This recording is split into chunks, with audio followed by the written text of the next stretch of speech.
রাদিয়াল্লাহু তাআলা আনহু বলেন, উনি বলেন আমরা বুঝতে পারলাম নবী না বলছে আবু বকর সিদ্দিককে নবীর পাশে জায়গা করার জন্য।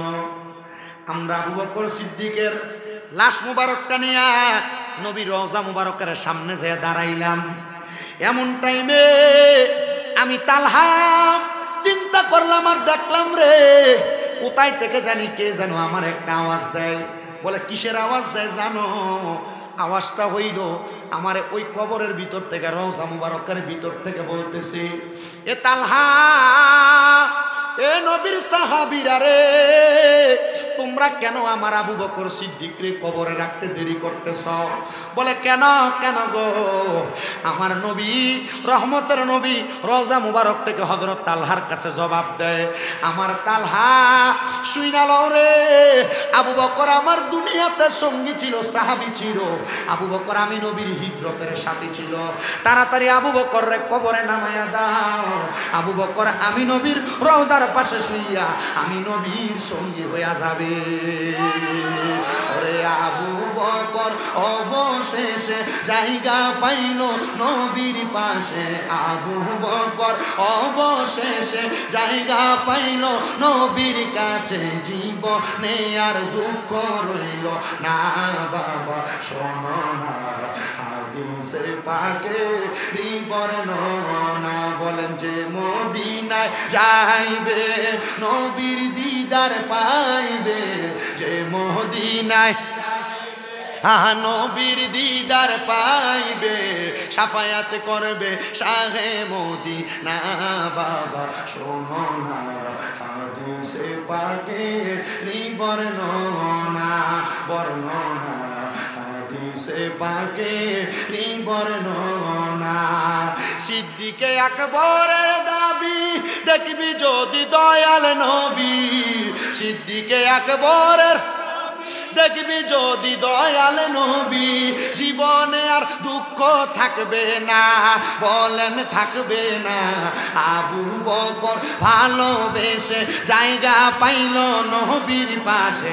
আবু বকর ভালোবেসে জায়গা পাইল নবীর পাশে। জীবনে আর জ্বালা রইল না বাবা, শোনো না হাদিসে পাকে বর্ণনা।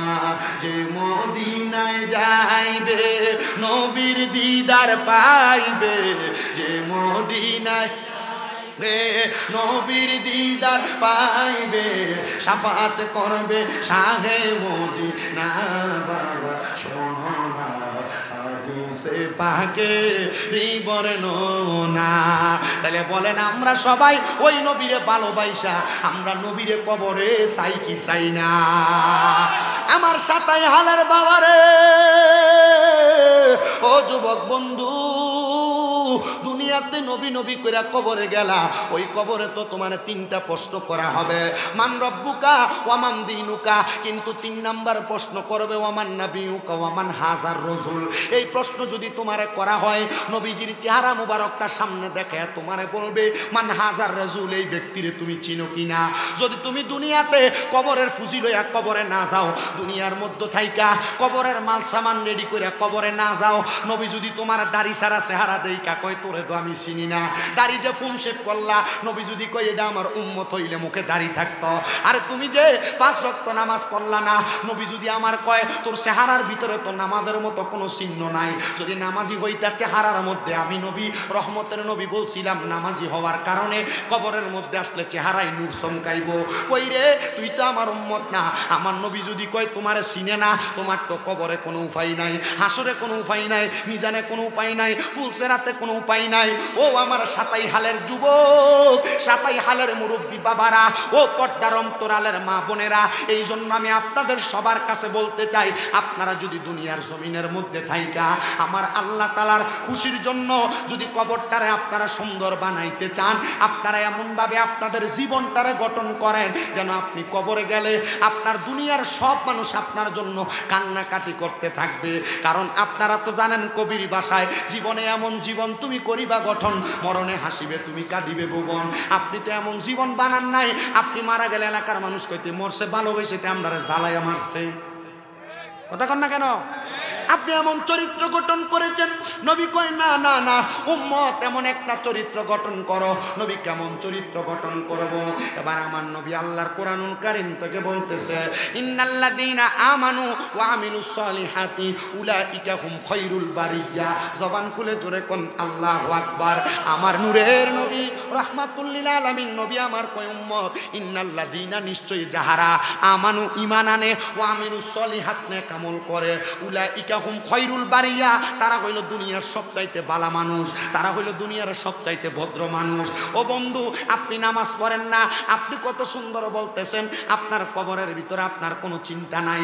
একবার কি চিন্তা করছো আল্লাহর নবী রহমতের নবী কোরআনুল কারীমের এই আয়াতের আগের আয়াত তেলাওয়াত করে শোনায়া দেয় ইন্নাল্লাযীনা কাফারু মিন আহলিল কিতাবি ওয়াল মুশরিকিনা ফি নারি জাহান্নামা খালিদিনা ফিহা উলাইকা হুম শাররুল বারিয়া। আল্লাহর নবী কোরআনুল কারীমের আয়াত থেকে ঘোষণা করে জানায়া দেয় নিশ্চয় যারা কুফরি করে, অসুবিধা হইতেছে আপনাদের, নিশ্চয় যারা কুফরি করে এবং দুনিয়াতে আহলি কিতাব এবং দুনিয়াতে শিরিক করে, আল্লাহ ছাড়া কারোর কাছে মাথা নত করে, আল্লাহ ছাড়া কাউকে সেজদা দেয়। আল্লাহর নবী কয় ও জগতের মানুষ এই শিরিক করার কারণে কুফরি করার কারণে আমি নবী ঘোষণা করলাম আল্লাহর কোরআন থেকে উলাইকা হুম শাররুল বারিয়া। এরা হলো দুনিয়ার সবচাইতে বাদ লোক, সবচাইতে বদ লোক, সবচাইতে খারাপ লোক। এখন আপনি বলবেন হুজুর কুফরি করে কেমনে? আমরা তো কুফরির মানি বুঝি না, কুফরি কেমনে করে? শোনো আপনাদের এলাকায় অনেক মানুষ আছে যারা নামাজ পড়ে না, তারা কিন্তু কুফরি করে না। বলে হুজুর কখন কুফরি হবে? কেউ যদি নামাজ জানে ফরজ ইবাদত কিন্তু পড়ে না, এটা কুফরি হবে না। কিন্তু যদি কয় নামাজ আমি মানি না, তখন হবে কুফরি। কেউ যদি জানে দুনিয়াতে গুনাহ করলে গুনাহ হয় কিন্তু সে গুনাহ করাটারে তার সাধ্য বানায় নিছে, কাজ বানায় নিছে, তাইলে এটা হবে কুফরি। অনেকে জানে গান বাজনা গুনার কাজ, কি কাজ? ধরে কোন কি কাজ? গান বাজনা গুনার কাজ, কিন্তু সে গুনার কাজ দ্বারা গুনা যায় না। কেউ যদি করে তাহলে এটা হইব কুফরি। আপনার এলাকার ভিতরে অনেক মানুষে দেখবেন বিয়ার ভিতরে গান বাজনা করে, মুসলমানিতে গান বাজনা করে, এলাকার গায়ে হলুদে গান বাজনা করে, করেনি। ও বন্ধু গায়ে হলুদের ভিতরে গান বাজনা কইরা আবার হুজুরের কাছে কয় হুজুর দোয়া কইরেন এই জামাইবুর গর্ভ থেকে যেন একটা নেক সন্তান আইয়ে। তো তুমি বিয়ার গায়ে হলুদরা অনুষ্ঠানটা শুরু করলা হারাম কাম দিয়া, নেক সন্তান আইব কেমনে? এই ফুতে তো বড় হওয়ার পর মা বাপরে বাতই দিত না, কথা কোন ঠিক কিনা?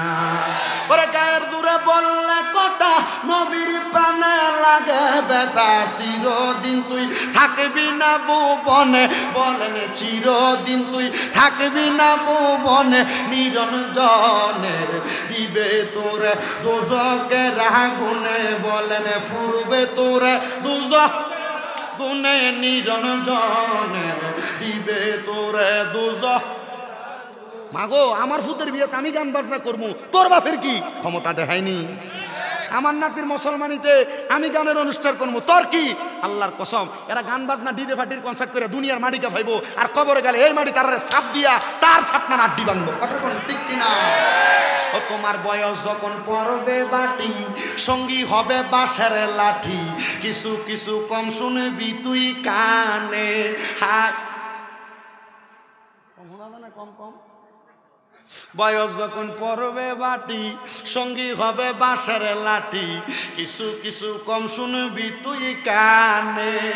ওরে বল কমিবে হাতে পায়, পেশার মাথা ঘুরায়, ছোট অক্ষর দেখিবি না নয়নে, বলেন ছোট অক্ষর দেখিবি না নয়নে, নিরঞ্জনে দিবে তোরে দোষকের আগুনে, বলেন দিবে তোরে গুনে, নিরঞ্জনে দিবে তোরে দোষকের আগুনে। বন্ধুরে এই জন্য গুনার কামডারে গুনা মনে করবা, হারাম কামডারে হারাম মনে করবা। এই এলাকার মধ্যে কত মানুষ আছে, ওই যে প্রথমে বলছিলাম নামাজ পড়ে সুদ খায়, নামাজ পড়ে ঘুষ খায়, নামাজ পড়ে মানুষের জমি দখল করে খায়, আসেনি আসেনি? অভাব নাই, অভাব নাই। আল্লাহর কসম এরারে দেখবেন দোকানে বইয়া লম্বা লম্বা কথা কয়, এ কথা কন না কেন? ও বাবা এই মানুষগুলা কারা, এদের পরিচয় মানুষ জানে। তো যেই কথা বলতেছিলাম আপনাদেরকে বাবারাম, ওই কবরে যাওয়ার আগে কবরের প্রস্তুতি নিবা। এলাকার কত বেটারা বিয়ে করার পরে শ্বশুর বাড়িতে যাওয়ার সময় ফান নেয়, মিষ্টি নেয়, কলা নেয়, ফল ফ্রুট নেয়, নেয়নি? নেয়নি? ও জামাই কেন নাও? জামাই কই নেওয়ার কারণ হলো শ্বশুর বাড়ির জামাই একটা সম্মান আছে না, যদি না নেই শ্বশুর বাড়িতে তো সম্মান পাবো না। মুসলমান ওই কবরে যে যাইবা, ওই কবরে তো মুসলমান হিসেবে তোমার একটা সম্মান আছে, মুসলমান হিসেবে তোমার একটা দাম আছে। শ্বশুর বাড়িতে যাইতে মিষ্টি ডালে নিলা, কবরে যাইতে কি নিবা একবার চিন্তা করছুনি, চিন্তা করছুনি, চিন্তা করছুনি? বলে হুজুর কবরে যাইতে আমরা কি লইয়া যামু? ওই যে আল্লাহ কইছে আমানু আমিলু সলিহাত, কবরে যাইতে ঈমান এবং আমল লইয়া যাওয়ান লাগবো। ঈমান এবং আমল কোনটা? ঈমান এবং আমল হইল আমানতু বিল্লাহি ওয়া মালাইকাতিহি ওয়া কুতুবিহি ওয়া রাসূলিহি ওয়াল ইয়াউমিল আখিরি ওয়াল কদরি খাইরিহি ওয়া শাররিহি মিনাল্লাহি তাআলা ওয়াল বাসি বাদাল মাউত। জোরে কন্না সুবহানাল্লাহ।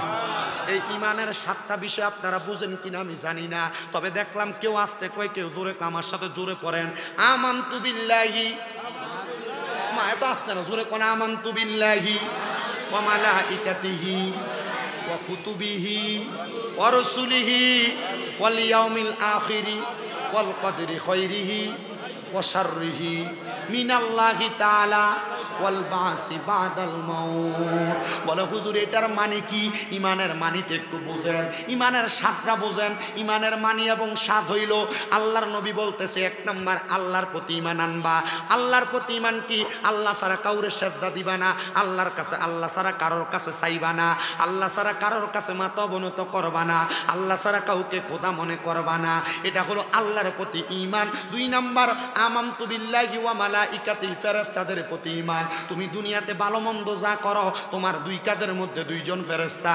দুনিয়া থেকে কবরে যাইবা, মুনকার নাকির নামক 2 জন ফেরেশতা তোমার সকল কিছুর খবরাখবর সম্পর্ক অবজারভেশন করবে। এই ফেরেশতাদের প্রতি ঈমান আনা। ওয়া কুতুবিহি, কিতাবের প্রতি ঈমান আনা। বলে হুজুর কিতাবের প্রতি ঈমান কোনটা? কিতাবের প্রতি ঈমান হইল দুনিয়ার জমিনের ভিতরে আদম নবী থেকে ঈসা নবী পর্যন্ত আল্লাহ তাআলা 104খানা কিতাব আমাদের নবী পর্যন্ত পাঠাইছে। এর মধ্যে 100টা সহিফা, 4টা হলো মূল কিতাব। ওই 4টার ভিতর থেকে তাওরাত, জাবুর, ইনজিল, কোরআন সহ যত কিতাব আছে সব কিতাবের প্রতি ঈমান। ওই কিতাবে কোনো কিছু যদি আদেশ করে আদেশটা মাইন্না চলবা, কোনো কিছু নিষেধ করলে নিষেধটা বর্জন করবা। আল্লাহর কোরআন কয় নামাজ পড়ো, মুসলমান নামাজ পড়ে না। আল্লাহর কোরআন কয় রোজা রাখো, মুসলমান রমজান মাসে পর্দা লাগে খানা খায়। আল্লাহর কোরআন কয় তোমরা তোমাদের মহিলাদেরকে পর্দা করাও, আপনি আপনার মহিলারে পাতলা কাপড় পরে হুন্ডার পেছনে নিয়ে ঘুরেন। আল্লাহর কোরআন কয় সুদ খাইও না, আপনারা সুদ খান। আল্লাহর কোরআন কয় হারাম খাইও না, আপনারা হারাম খান। আল্লাহর কোরআন কয় অবৈধভাবে কারোর সম্পদ দখল কইরো না, আপনারা অবৈধভাবে সম্পদ দখল করেন। আল্লাহর কোরআন কয় ফায়সা কথা বইল না, তোমরা ফায়সা কথা বলো। আল্লাহর কোরআন কয় দুনিয়ার জমিনের মধ্যে থাইকা এতিমের মাল দখল কইরো না, তোমরা আলতিমের মাল দখল করো। তাইলে চিন্তা করো, কোরআন যা বলে তোমরা তার বিপরীত, তাইলে তুমি কোরআনের প্রতি ঈমান আনতে পারো নাই। কোরআনের প্রতি যার ঈমান নাই তার কোনো কিছুর প্রতি ঈমান নাই। 4 নাম্বার ওয়া রাসূলিহি, রাসূলের প্রতি ঈমান। বলে হুজুর রাসূলের প্রতি ঈমান কোনটা? আমার রাসূল সাল্লাল্লাহু আলাইহি সাল্লামের উপর নাযিল হওয়া কোরআন। ওই কোরআনে বলতেছে হুয়াল্লাযী আরসালা রাসূলাহু বিল হুদা ওয়া দীনিল হাক্কি লিইয়ুযহিরাহু আলাদ দীনি কুল্লিহি ওয়ালাউ কারিহাল কাফিরুন। না মুশরিকুন? মুশরিকুন না? মুশরিক, ওয়ালাউ কারিহাল মুশরিকুন। আল্লাহ তাআলার কোরআন বলতেছে হুয়াল্লাযী আরসালা রাসূলাহু, তোমাদের নিকট যেই রাসূল আগমন করেছে, যেই রাসূল এসেছে, যারা এই রাসূলের আগমন করার পরে বিল হুদা, হেদায়েতের বাণী, ওয়া দীনিল হাক্কি, সত্য ধর্ম নিয়ে আসার কারণে যারা এই সত্য ধর্মটারে বি আফওয়াহিহিম, তাদের ফু দ্বারা নিভিয়ে দিতে চায়, তাদের ফু দ্বারা বন্ধ করতে চায়। আল্লাহ কয় এরা কেউ না, কেউ না, এরা হইল মুশরিক, এরা হলো বেঈমান। তাইলে বোঝা গেল ওই রাসূলের হেদায়েতের বাণী মানতে হবে। রাসূলের হেদায়েত হইল নামাজের পথে আসা, কোরআনের পথে আসা, সুন্দর পথে চলাফেরা করা। কিন্তু আপনি তো ওইভাবে চলেন না, তাইলে আপনি রাসূলের প্রতি ঈমান আনেন নাই। তাইলে রাসূলের প্রতি ঈমান আনার দরকার আছে না নাই? এবার হইল 5 নাম্বার ওয়াল ইয়াউমিল আখিরি, আখিরাতের প্রতি ঈমান। বলে হুজুর আখিরাতের প্রতি ঈমান কোনটা? আপনি যে দুনিয়া থেকে মারা যাবেন, আপনারা কাফন দিবে, দাফন দিবে, কবরের মধ্যে শোয়াইবে। ওই কবরের মধ্যে শোয়ানোর পরে মুনকার নাকির ফেরেশতা আপনার কবরে প্রশ্ন করবে। কবরের পরে ফুলসিরাত, কবরের পরে হাসর, হাসরের পরে মিজান, মিজানের পরে ফুলসিরাত, ফুলসিরাতের পরে জান্নাত এবং জাহান্নাম। আল্লাহ তাআলা কবরের জিন্দেগিতে আপনার এমন কিছু হিসাবের জায়গা রেডি করে রাখছে, এগুলার প্রতি আপনার ঈমান আনতে হবে। ও মুসলমান, সাতাই গালার বাবা গো, আখিরাতের প্রতি ঈমান কেমনে আনবা জানো? হাসরের ময়দানটা এত কঠিন জায়গা, যেই জায়গার মধ্যে যদি দুনিয়া থেকে গুনাহ কইরা কবরে যাও, ওই কবরের মধ্যে হাসরের ময়দানে যখন উপস্থিত হইয়া যাইবা, সূর্যটা তোমার একবারে মাথার 4 আঙ্গুল কাছাকাছি থাকবে। একটা না, দুইটা না, তিনটা না, 12 সূর্যের তাপ তোমার মাথার উপরে দেওয়া হবে। মগজগুলা টকবক টকবক করে ফুইটা তোমার কানে দিয়া, নাকের ছিদ্র দিয়া বের হবে।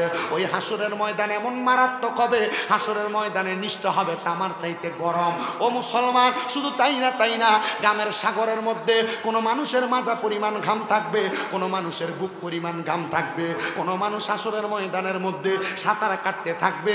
আল্লাহ, আমরা এমনি কষ্ট পায়া মরতে চাই না। আল্লাহর নবী কয়, ওই হাসরের ময়দানকে ভয় কইরা, কবরকে ভয় কইরা তোমরা এমন ভাবে চলাফেরা করবা, দেখবা আমার আল্লাহ তাআলা ওই কবরে যাওয়ার পর জাযাউহুম ইনদা রাব্বিহিম জান্নাতু আদনিন তাজরি মিন তাহতিহাল আনহার, আল আনহারু খালিদিনা ফিহা আবাদা রাদিয়াল্লাহু আনহুম ওয়া রাদওয়ান যালিকা লিমান খাশিয়া রাব্বা। জবানটা ছাইরা দিয়া উচ্চ কণ্ঠে আল্লাহর কোরআনের মুহাব্বতে জুড়ে বলেন আল্লাহু আকবার। আমার আল্লাহ তাআলা কয়, দুনিয়াতে কেউ যদি কবর হাসর বিধান ফুলসেরাতকে ভয় কইরা নামাজ পড়ে, রোজা রাখে, হজ করে, যাকাত দেয়, দান সদকা করে, আমার আল্লাহ তাআলা ওই বান্দাকে একটা জাযা প্রদান করব। ওই জাযাটার নাম হলো জান্নাতুল আদন। ও নবী গো, জান্নাতুল আদনটা দেখতে কেমন আপনি বলেন না? আমার নবী কয়, ওই জান্নাতুল আদন দেখতে এমন, তাহতিহাল আনহার, ওই জান্নাতের নিচে দিয়ে একটা নদী প্রবাহিত হবে, নহর প্রবাহিত হবে। নবী গো, নবী গো, নবী গো, ওই নহরের মধ্যে কেমন পানি থাকবে? আমরা তো দুনিয়াতে সাদা মিনারেল ওয়াটার পানি পান করি। আল্লাহর নবী কয়, না রে উম্মত, না, ওই নহরের ভিতরে পানি থাকবে 4 প্রকারের পানি। ও নবী গো, কেমন 4 প্রকারের পানি? আপনার কাছে জানতে চাই। আমার নবী রহমতের নবী বলতেছে, 1 নাম্বার থাকবে জান্নাতের সারাবান তাহুরা। ও নবী, সারাবান তাহুরা কারা পান করবে? নবী আমার কয়, তারা কোনোদিন দুনিয়াতে নেশা পান করে নাই, ওই ব্যক্তি সারাবান তাহুরা পান করবে। 2 নাম্বার, ইন্না আতাইনা কাল কাউসার, কাউসারের পানি ওই নদীতে থাকবে। নবী গো, কাউসারের পানি কারা পান করবে? কয়, যারা দুনিয়াতে আল্লাহ নবীরে মুহাব্বত কইরা 5 ওয়াক্ত নামাজ পড়ছে, হারাম কর্মকাণ্ড করে নাই, এরাই কিন্তু দুনিয়ার জমিন থেকে কবরে যাওয়ার পর ওই হাউজে কাউসারের পানি পান করবে। ও নবী গো, জান্নাতের মধ্যে ওই নদীটার ভিতরে আর কেমন পানি থাকবে? আমার নবী কয়, আরেকটা পানি থাকবে, ওইটা হলো জান্নাতের মধু। নবী গো, জান্নাতের মধু কারা পান করবে? আমরা সমাজে অনেক মানুষ মা মারা যাওয়ার পরে বইন্ডে সম্পদ বুঝিয়ে দেয় না। আমরা সমাজের অনেক মানুষ ছোট ভাই মারা যাওয়ার পর, বড় ভাই মারা যাওয়ার পর ভাই ভাইয়ের সম্পদ বাজিদাদেরকে বুঝিয়ে দেয় না, দখল করে খায়। এমন বালা মানুষ সাতাই হাল এলাকায় আছে না নাই? আল্লাহর নবী কয়, কেউ যদি দুনিয়াতে এমন দখল করে খায়, তাহলে ওই ব্যক্তি কোনোদিন ওই পানি মধু, জান্নাতের মধু পান করতে পারবে না। তাইলে নবী গো, জান্নাতের মধু তো তারা পান করবে যারা দুনিয়াতে কোনোদিন পরের হক মাইরা খায় নাই। ও নবী গো, ওই জান্নাতের মধ্যে আরেক প্রকার পানি কি থাকবে? আমার নবী কয়, জান্নাতের লাবান মানে দুধ থাকবে। নবী গো, জান্নাতের দুধটা কে পান করবে? আমার নবী কয়, কেউ যদি কোনোদিন তার জবান দিয়া মিথ্যা কথা না বলে, জবান দিয়া যদি কোনো মানুষ মিথ্যা কথা না বলে, ফায়সা কথা না বলে, গালিগালাজ না করে, তাইলে ওই ব্যক্তি জান্নাতের দুধ পান করব। আমরা সমাজের মানুষ বন্ধু বন্ধু কত সুন্দর গালি দিয়া কথা বলে, ভাই ভাইরে গালি দিয়া কথা বলে, বন্ধু বান্ধব চলার পথে কত গালি দিয়া কথা বলে, ব্যবসা করতে দেয়া কত মিশা কথা বলে। আল্লাহর কসম, আমার এই জিনিসটা কিনা হলো 60 টাকা, বেশি লাভ করার লাগে নিজেই কই এটার দামই তো 80 টাকা, আপনি 10 টাকা লাভ দেন। আল্লাহর কসমে ব্যবসায়ীরা মৃত্যুর এই মিথ্যা কথা বইলা যারা ব্যবসা করে, এই ব্যক্তিও পর্যন্ত জান্নাতের দুধ পান করতে পারবে না। মুসলমান, তাহলে আখিরাতের প্রতি ঈমানের কথা বলতেছিলাম। ওই জান্নাতের মধু যদি পান করতে চাও, জান্নাতের মধু সাধারণ মানুষ পান করবে না, জান্নাতের মধু পান করবে তারা দুনিয়ার জমিনের ভিতরে আল্লাহ রাসূলকে মুহাব্বত কইরা হালাল ভাবে চলাফেরা করবে তারা। আপনি দুনিয়াতে মানুষের জমি দখল করবেন, হারাম খাইবেন, পরের হক মেরে খাইবেন, গালিগালাজ করবেন, মিথ্যা কথা বলবেন, আর বলতেছেন মরার পরে আল্লাহ আপনার জান্নাত দিয়ে দেবে। এটা আপনার মামুর বাড়ির কলা কথা কয় না কিনে? আল্লাহ বুঝার তৌফিক দান করুক, জোরে কোন আমিন।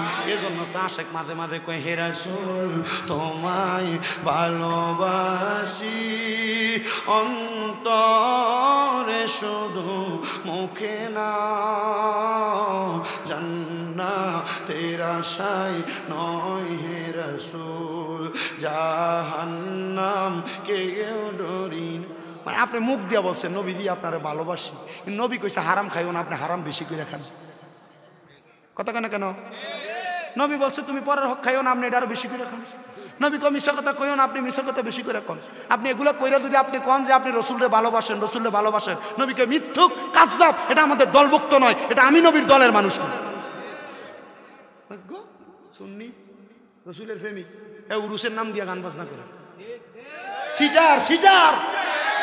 আর আপনাদের এই সাইটটার ভিতরে এগুলো বেশি হয়, কি হয় না?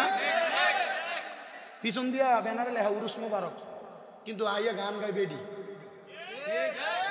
এলাকার যুব সমাজ একসাথে হয়ে এদেরকে বয়কট করবা রাজি আছেন না নাই? আর এদের কারণে আহলে সুন্নাত ওয়াল জামাতের বদনাম হচ্ছে। আর আপনারা যারা ঠিক ঠিক কইতেছেন, আপনারা আগের কাতারে যায় বেরিয়ে কোমল লারানি দেখবার লেগে সামনে দিয়ে খারে আছে। কথা কয় না কেন? ঠিক কিনা? এগুলা কি জায়েজ কাম না হারাম কাম? এগুলা যারা করে তারা ভণ্ড। কথা বলেন ঠিক কিনা? আমি মাজারের পক্ষের লোক, আমি আল্লাহর ওলির মাজারে যাই, শাহজালাল ইয়ামিনীর মাজার জিয়ারত করি। জিয়ারত করার সময় সূরা ফাতিহা পড়ি, সূরা ইখলাস পড়ি, সূরা ওয়াকিয়া পড়ি, সূরা আর রহমান পড়ি, সূরা দুহা তেলাওয়াত করি, সূরা ইয়াসিন তেলাওয়াত করি। আমি এরার মতো যায় মাথা ঠেকাই না। কথা বলেন না কেন? কারণ আহলে সুন্নাত ওয়াল জামাতের আকীদা মাজারে সিজদা দেওয়া নয়, জিয়ারত করা। নবীজি বলছে তোমরা বেশি বেশি জিয়ারত করো। নবী কেন বলে? জিয়ারত তোমাদেরকে মরণের কথা স্মরণ করাইয়া দেয়। আপনার কষ্ট হইতেছে? কয়টা বাজে? আরো 15 মিনিট আছি। আল্লাহ কবুল করো, আমিন কর। আপনারা আসুন না আমার লগে? কষ্ট হবে আপনারা? আসুন না ইনশাআল্লাহ, আল্লাহ তাআলা কবুল করে। জোরে কোন আমিন। সবাই দুরূদ শরীফ পড়েন। আল্লাহুম্মা সাল্লি শরবত হয়ে গেছে নাবিয়ানা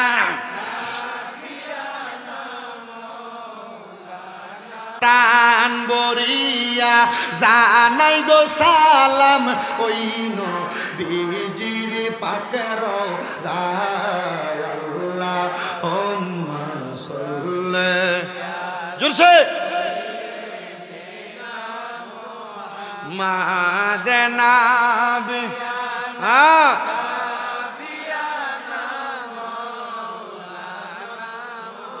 তো আমার বাবারা বন্ধুরা গভীর মনোযোগ দিয়ে বয়ান শুনবেন। আলোচনার আয়াতে কারিমার অর্ধেক পড়ছে। আল্লাহ কয় তাজরি মিন তাহতিহাল আনহার, ওই জান্নাতে তো সুন্দর নিচি দিয়া নদী প্রবাহিত হইব। নদীর ভিতরে পানি কয় রকমের? এই তো মাশাআল্লাহ ওয়াজের শ্রোতা আছে মনোযোগী। কয় রকমের পানি? 1 নাম্বার কাউসারের পানি, 2 নাম্বার সারাবান তহুরা, 3 নাম্বার জান্নাতের লাবান, 4 নাম্বার জান্নাতের মধু।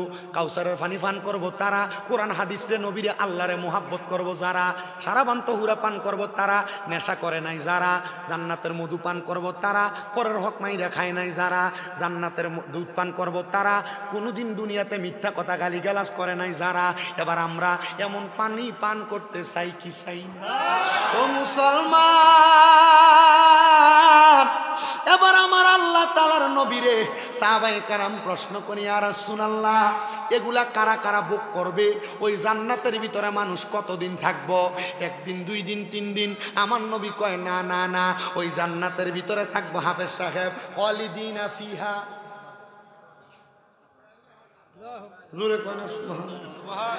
আরে জানা নাই তো? হাফেজ সাহেব আছে না, হুজুর আছে না? আপনারা একটু জোরে জোরে কইয়ান, একটু ফিওলা সাবরা জোরে জোরে কইবা, কইলে না মানছি একটু বুঝতো। এরা চিন্তা করতেছে হুজুর কইতাছে আমরা শুনতাছি, আমরা কান সুখ করি শেষ। আল্লাহ কয় খালিদিনা ফিহা, খালিদিনা ফিহা। আবাদা শব্দটা এখানে রাখলাম। খালিদিনা ফিহার তাফসীর শুনেন। খালিদিনা ফিহা মানে চিরস্থায়ী বাসিন্দা হইয়া জান্নাতে থাকবে। কিন্তু আবাদা শব্দটা কেন? আবাদা শব্দটা লাগায় কয় বান্দা জান্নাতে ডুববা তো ডুববা, বাহির হইতে চাইবা না। জবান খুলে জোরে বলেন সুবহানাল্লাহ। সাহাবায়ে কেরাম একটা ডাক দিয়া কইয়া, নবীকে কইয়া ডাক দিলি আর আল্লাহু আকবার কি জোরে নাচতে। সাহাবায়ে কেরাম একটা ডাক দিয়া কয়, ইয়া রাসূলুল্লাহ নবী গো, ও মায়ার নবী গো, ওই জান্নাতের মধ্যে তারা কতদিন থাকবে? আমার নবী আবার আল্লাহর কোরআন থেকে বলে, নবী গো জান্নাতের মধ্যে কারা থাকবে? আমার নবী কয় রাদিয়াল্লাহু আনহুম ওয়া রাদু আন, যারা দুনিয়াতে আল্লাহরে খুশি করছে, আল্লাহ যারার প্রতি খুশি হইছে, তারাই ওই জান্নাতের ভিতরে থাকবে। আল্লাহ ওই জান্নাতের ভিতরে তারা কারা থাকবে? বলে যারা আল্লাহরে খুশি করছে। ও মুসলমান, আল্লাহরে খুশি করছেন কিনা আপনি নিজে জানেন, আপনার চাইতে বেশি কেউ জানে না। আল্লাহরে কেমনে খুশি করবেন? নামাজ না পড়া আল্লাহরে খুশি করা যাইব না, নামাজ না পড়া রোজা না রাইখা আল্লাহরে খুশি করা যাইব না। মুসলমান ও সাতাই হালার বাবারা, তাইলে বোঝা যায় আল্লাহরে খুশি করার জন্য নামাজ লাগবো, রোজা লাগবো, হজ লাগবো, জাকাত লাগবো, দান সদকা লাগবো। সামর্থ্য না থাকলে অসুবিধা নাই, সামর্থ্য যদি থাকে সব ইবাদত করা লাগবো। কথা কন্যা ঠিক কিনা? কিন্তু ঠিক তো মুখ দিয়া কইলা ফজরের নামাজের আজান দেয় না হেতেল দিয়া ঘুমাও, ফজরের আজানটা দিলে ঘুমটা তখন সাইফা লাগে। কথা কয় না ঠিক কিনা? মুসলমান ও নবীর উম্মতের দলেরা এবার জিজ্ঞাসা করে, আল্লাহ রে দুনিয়াতে কারা রাজি খুশি করছে? কয় যালিকা লিমান খাশিয়া রাব্বা, যারা দুনিয়াতে আল্লাহরে সবচাইতে বেশি ভয় করছে। আল্লাহরে ভয় করার কারণে আমার আল্লাহ তাআলা তারারে কবুল করে নিছে। ও হুজুর কেমনে গো কেমনে? আল্লাহরে ভয় করার কথাটা তো বুঝতে পারলাম, তো যেই জায়গায় ছিলাম ঈমানের 7টা বিষয় বুঝাইতেছিলাম, আখিরাতের কথা বলে দিছি, আখিরাতের কথা। এবার হলো ওয়াল ইয়াউমিল আখিরি ওয়াল কদরি খায়রিহি ওয়া শাররিহি, দুইটা জিনিস। কয়টা? ওয়াল কদরি খায়রিহি ওয়া শাররিহি। কি? তকদিরের ভালো এবং মন্দের প্রতি বিশ্বাস করা। ভালো এবং, আপনার এলাকায় বিল্ডিং এ ঘুমায় এমন মানুষও আছে, এখানে আছেন 2 তলা বিল্ডিং এর মালিকও বসছেন, আবার বেড়ার ঘরের মধ্যে ঘুমায় এমন মানুষও। বেড়ার ঘরলা চিন্তা করে, আল্লাহ যদি আমার একটা বিল্ডিং বানানোর তৌফিক দিত। 2 তলার মালিক চিন্তা করে, আল্লাহ যদি আমার একটা 5 তলা বাড়ি দিত। শুকর নাই না শুকর। আল্লাহ কয় বান্দা ওয়াশকুরু নিআমাতাল্লাহি আলাইহিম ইন কুনতুম ইয়াহু তা'বুদুন। মারহাবা। আল্লাহ কয় বান্দা তোমরা আমি আল্লাহর নিয়ামতের শুকরিয়া আদায় করো, যদি তোমরা আমি আল্লাহর ইবাদত করো। ইবাদত করি কার? আল্লাহ যেই নিয়ামত দিছে বাঙ্গা ঘর। আল্লাহ কয় বান্দা লা ইউকাল্লিফুল্লাহু নাফসান ইল্লা উসআহা। আমার আল্লাহ জানায়া দেয় বান্দা আমি আল্লাহ তাআলা কারো সাধ্যের বাহিরে কোনো কিছু চাপাইয়া দেই না। তুমি বেড়ার ঘরে থাকার যোগ্য, আল্লাহ কয় তোরে বেড়ার ঘরই দিলাম। তুমি 10 তলায় ঘুমানোর যোগ্য, আল্লাহ কয় তোরে 10 তলায় ঘুমলো আইলাম। তো তোমার তো আলহামদুলিল্লাহ নাই। আল্লাহ কয় বান্দা তোমার যে শুকরিয়া নাই, এই জন্য আমি আল্লাহ তোমারে তোমার নিয়ামত বাড়াইয়া দেই না। যদি বেড়ার ঘরে থাইকা কইতে আল্লাহ বেড়ার ঘরই আমার লাগে আলহামদুলিল্লাহ। আল্লাহর নবী হাদিসে মুবারাকার মাধ্যমে জানায়, কেউ যদি অল্পতেই সন্তুষ্টি হয়, মানে যা পাইছে তাতেই সন্তুষ্টি হয়, আল্লাহ যা দিছে তাতে সন্তুষ্টি হয়, তাহলে ওই ব্যক্তির আমার আল্লাহ নিয়ামত বাড়াইয়া দেয়। জোরে কোন সুবহান। মুসলমান এবার তকদিরের ভালো এবং মন্দ সব মাইনা নিবেন। অসুস্থ হইবেন বলবেন আলহামদুলিল্লাহ, কামাই কম আলহামদুলিল্লাহ, রুগী হইছেন আলহামদুলিল্লাহ, বাঙ্গা ঘরে থাকেন আলহামদুলিল্লাহ, 2 তলায় ঘুমান আলহামদুলিল্লাহ, যেই কোনো অবস্থায় সব জায়গায় আলহামদুলিল্লাহ বলবেন, দেখবেন নিয়ামতের অভাব, নিয়ামতের অভাব নাই। এবার আসেন ওয়াল কদরি খায়রিহি ওয়া শাররিহি। এবার কয় মিনাল্লাহি তাআলা ওয়াল বাসি বাদাল মাউত। ও বান্দা মিনাল্লাহি তাআলা ওয়াল বাসি বাদাল মাউত, এই শব্দটা বড় মারাত্মক শব্দ। হুজুর কেন কেন কেন? কারণ মরা তো যাব ঠিক আছে, তাহলে আবার যে বললেন বাসি বাদাল মাউত, মরার পর আবার কবরের মাটি খুঁড়ে আমরারে তুলবেন। ওই যে মিনহা খালাকনাকুম ওয়া ফিহা নুইদুকুম ওয়া মিনহা নুখরিজুকুম তারাতান উখরা। আল্লাহ কেন তুলবেন? আমরা মইরা গেছি তো শেষ, আমরারে মরার পরে তোলার কারণ কি? কয় মরার পরে তুইল্লা হাসরের ময়দানে দাঁড় করায়া এমন বিচার করা হবে, বান্দা দুনিয়াতে কেমন ভাবে চলাফেরা করছো ওই বিচার শুধু মরার পরে চলবে না, ওই বিচার মরার আগেও চলবে। এমন ভাবে আজরাইল থাবা দিয়া ধরবো, আর বিছনার ভিতরে প্রস্রাব পায়খানা কইরা দিবা। আজরাইল এমন ভাবে ধরবো, মরার পরে নাকে মুখি দিয়া রক্ত বাইর হইয়া যাইব। আজরাইল এমন ভাবে ধরবো, চোখ উল্টাইয়া দিবা। আজরাইল এমন ভাবে ধরবো, জিহ্বায় কামড় দিয়া মারা যাইবা। মুসলমান মুসলমান মুসলমান, আপনাদের সবার কাছে জানতে চাই, আপনারা আপনারা বলবেন এই জান্নাতের বাগানে বইসা দুনিয়ার জমিনের ভিতরে আপনি কেমনে আল্লাহরে ভয় করবেন, আর এই দুনিয়াতে থাইকা আল্লাহ কেমনে আপনার দুনিয়ার জমিন থেকে মারা যাওয়ার পর নিয়ে যাইব। কত মানুষ তো এলাকার মারা যায় বিছনার ভিতরে প্রস্রাব পায়খানা কইরা দেয়, কত মানুষ মারা যায় জিহ্বায় কামড় দিয়া মারা যায়, কত মানুষ মারা যায় চোখ উল্টে যায়, কত মানুষ মারা যায় নাকে মুখে দিয়া রক্ত বাইর হয়। কারণ কি একবারও তো জিগাইলা না? কারণটা হইল যখন আজরাইলের সামনে আজরাইল তোমার সামনে আসবে, আজরাইল আসার আগে তোমার সামনে ফেরেশতা আইব দুইটা। কয়টা? দুইটা। হাদিস শরীফ বলতেছে ওই দুই ফেরেশতার চোখের রং হইব নীল কালারের।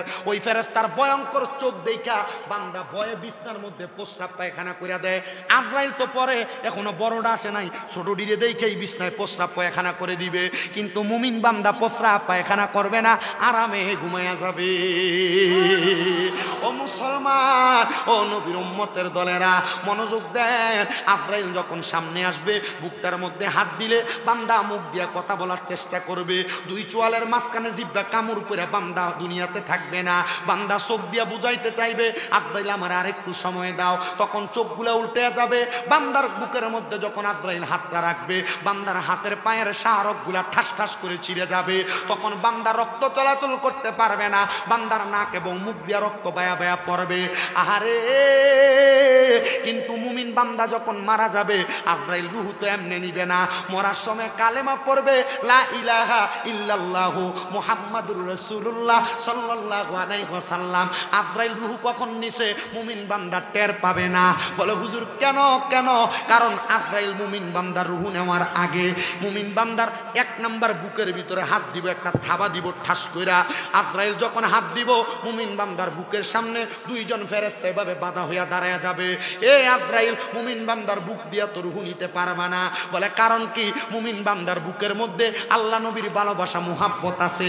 সব জায়গায় শুধু মুহাব্বত, সব জায়গায় শুধু ভালোবাসা। তাহলে বোঝা গেল নবীর ভালোবাসা, কোরআনের ভালোবাসা, আল্লাহর ভালোবাসা, দুনিয়ার জমিনে মানুষের প্রতি মুহাব্বত রাখা, এইটার কারণে আল্লাহ মরণেও শান্তি দান করে। কথা কোন ঠিক কিনা?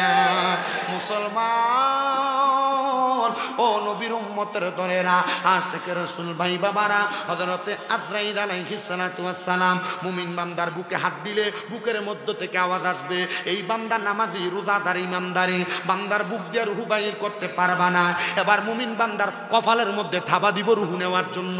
মুমিন বান্দার কপালের মধ্য থেকে আওয়াজ আসবে এ আজরাইল মুমিন বান্দার কপাল দিয়ে রূহ বাহির করতে পারবা না। বলে কারণ কি? বলে বান্দা 5 ওয়াক্ত নামাজে সিজদা দিছে, সুবহানা রাব্বিয়াল আলা পড়ছে। এ বয়স্ক বাবারা মসজিদে যায় নামাজ পড়ো, সিজদা দাও। এটা লাভটা কি দেখো? যখন তুমি নামাজ পড়বা নামাজে সিজদা দেওয়ার কারণে ওই আজরাইল তোমার কপাল দিয়ে যখন রূহ বাহির করতে চাইবো ওই নামাজের সিজদাগুলা আজরাইলের সামনে বাধা হইয়া দাঁড়াইবে। মরণে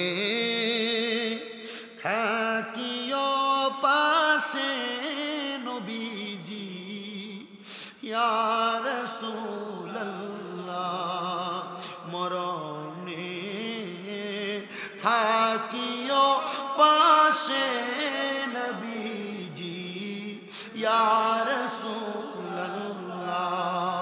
আশিকের শান্তি যেন পাই দরদি ইয়া রাসূলুল্লাহ, আশিকের শান্তি যেন পাই দরদি ইয়া রাসূলুল্লাহ। মরিলে শান্তি যেন পাই দরদি ইয়া রাসূলুল্লাহ। গলা শুকাবে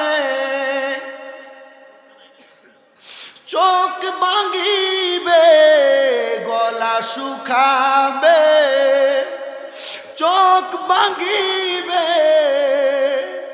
থাকিবে না উপায় দরদি ইয়া রাসূলুল্লাহ। বলেন মরণে থাকিও পাশে দরদি ইয়া রাসূলুল্লাহ। কবরে রাখিবে থাকিবে না, বন্ধু বান্ধব পকেটের কামাই, থাকিবে ঈমান আমল দরদি, থাকিবে ঈমান আমল দরদি। আরে বাবা, নবীজি কবরে থাকবে বিশ্বাস আছে না নাই? একটু মুহাব্বতে বলেন, মরণে থাকিও পাশে নবীজি। আওয়াজ হয় নাই, দূরে বলেন, মরণে থাকিও পাশে দরদিয়া। এ আশায় দিন রাত কেটে যায় ইয়া রাসূল।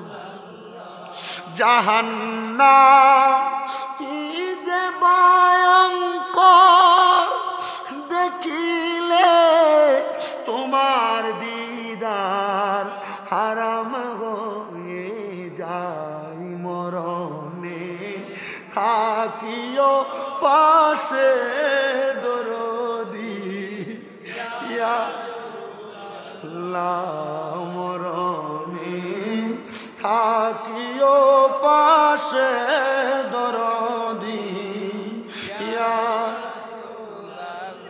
মুসলমান, নবী আমার কয় মুখের ভিতরে হাত দিলে তোমার কপাল উত্তর দিবে, আজরাইল মুখ দিয়ে রুহ